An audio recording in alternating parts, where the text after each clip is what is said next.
SummerSlam 2017 is in the books. It was one really long card, so let's talk about it. On the pre-show, the opening fight was the Hardys and Jason Jordan versus The Miz and The Miztourage. Good match, I guess, but the crowd was dead. The crowd did not care about this match at all. I mean, it popped, for certain things here and there. I mean, it popped for the finish, I guess. But Miz pinned Jason Jordan after a blind tag. So I'm pretty sure it's going to lead to a Miz-Jason Jordan program in the near future for the Intercontinental title. The next match was for the Cruiserweight title with Akira Tozawa fighting Neville. Better match than the opening match, but the crowd could not have given a less of a shit. I mean, to me, that's how it came off to me. I mean, again, they popped for a thing here and there, especially for the dives, especially for all the off-the-top rope stuff. It was playing out a bit like their match on Monday Night Raw last week. Tozawa appeared to have it in the bag, but Neville was able to get the knees up at the last second when Tozawa went for the senton from off the top rope, and then Neville was able to hit the Red Arrow and right on Tozawa's back, and so Neville is our new Cruiserweight champion. Then Elias Sampson, who's apparently only going by Elias right now, came out and sang us a song about how much he hates Brooklyn. I mean, I love this kind of heel stuff, so to me it was pretty cool, but, and he got the right amount of heat, so at least he's getting some kind of reaction. And he even, got into it where he's like, oh, you want to hear another song? And I've been working on this one, and, that was actually pretty funny.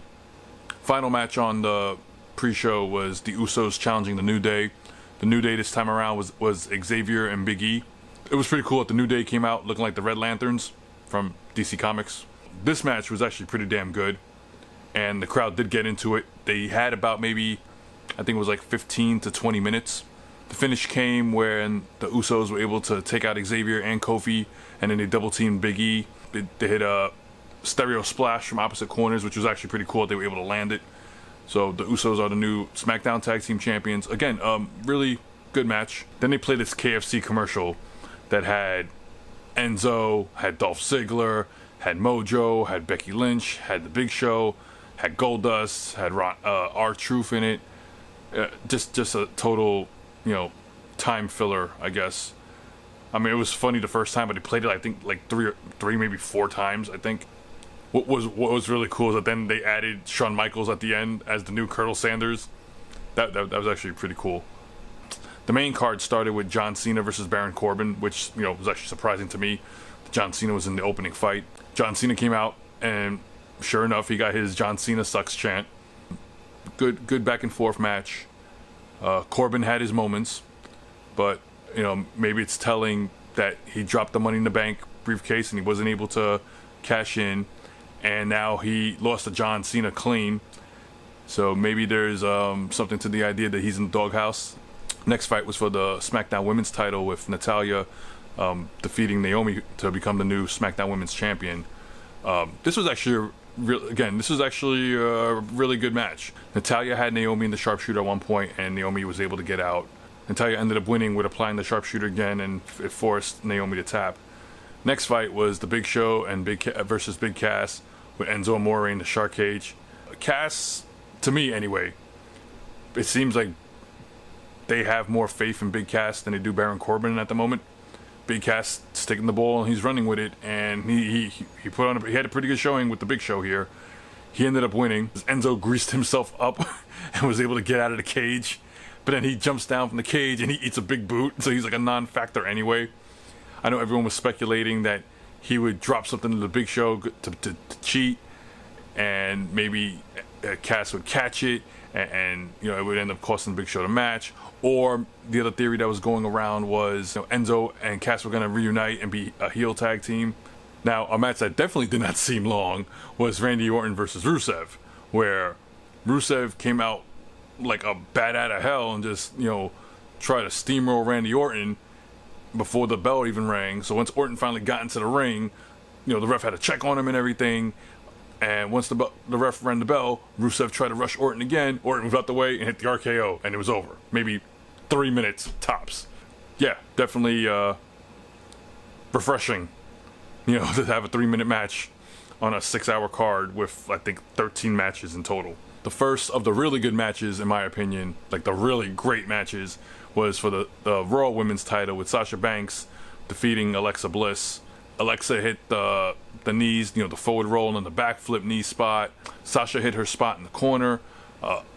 Alexa hit Twisted Bliss, and then Sasha kicked out. Sasha hit the backstabber into the bank statement, and Sasha was able to get the submission win.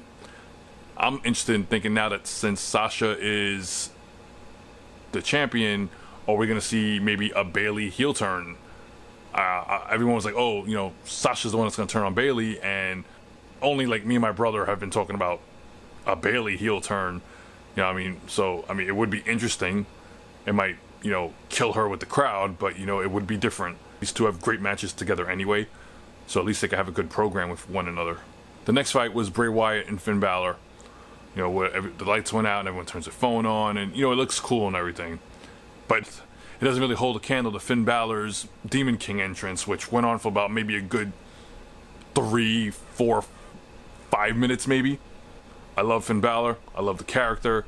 I loved it in New Japan when he would have all the different types of makeup, but I don't know, man. Like it just felt a little long, and the match felt a little long too. Like there were some lulls in between the action.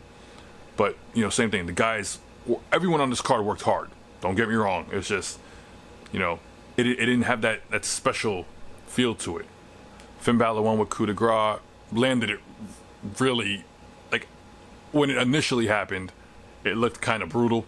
Next match was for the Raw Tag Team titles, where Sheamus and Cesaro were defending against the 2/3 of the Shield with Seth Rollins and Dean Ambrose. For a match that was built up for weeks, this match definitely delivered. It was good to see Rollins and Ambrose working together again. Cesaro went into the crowd and deflated a beach ball that was getting tossed around. These guys worked their asses off. Seth hit a really good frog splash at one point. The finish came where he hit, his running knee strike, which is kind of sort of, but not exactly like Kenny Omega's V-trigger. And then Dean turned it into the Dirty Deeds. Ambrose and Rollins are our new Raw Tag Team champions. Now, Owens and Styles. Now, this was, pretty spectacular. They told a story where Shane McMahon was the special guest referee. He was trying to call everything down the middle. Whether it was Owens or Styles, he would always end up getting bumped.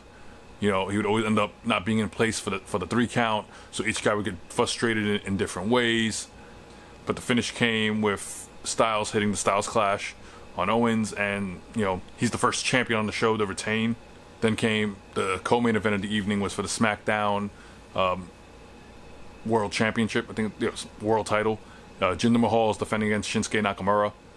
Nakamura got the superstar entrance. Same thing like Finn Balor. His entrance might have been 3-4 minutes long, and the crowd was super into it. Like the crowd was ridiculously into it, because even when the music went off, they were all humming and singing along. And I think Nakamura just might be the most over guy of the evening. After some interference from the Bollywood boys, Jinder ended up retaining the title. It was an okay match. I don't know, I kind of expected more, only because the ending came out of nowhere. Now, this main event. This main event between Brock Lesnar, Roman Reigns, Braun Strowman, and Samoa Joe. This thing was something straight out of a Godzilla, King Kong, kaiju movie or something. Just 4 big bruiser types just going to war. This was freaking amazing. Maybe I've just been spoiled by Ring of Honor and New Japan lately, by just a different match quality. But WWE has a different type of product. But all things considered, these guys went all out. Lesnar went through 2 different tables at one point. He got put under a table by Braun Strowman flipping one on. Strowman was just decimating Joe and Roman. It was mayhem. Roman Reigns must have hit 15 Superman punches. Joe had the clutch on Lesnar at one point. He had it on Roman. Strowman body slammed his power slam on everyone. Then Lesnar came back. At one point, it looked like he had Lesnar done. He took a little too damn long trying to hit that spear, and Brock caught him with the F5. And so much for if Brock doesn't win, he's gonna leave and go to the UFC. But this, to me, was pretty damn excellent. Fantastic main event. If anything, you should definitely, that should be the one fight you definitely check out. I'm gonna return tomorrow with a review of Monday Night Raw. Until then, take care. Bye.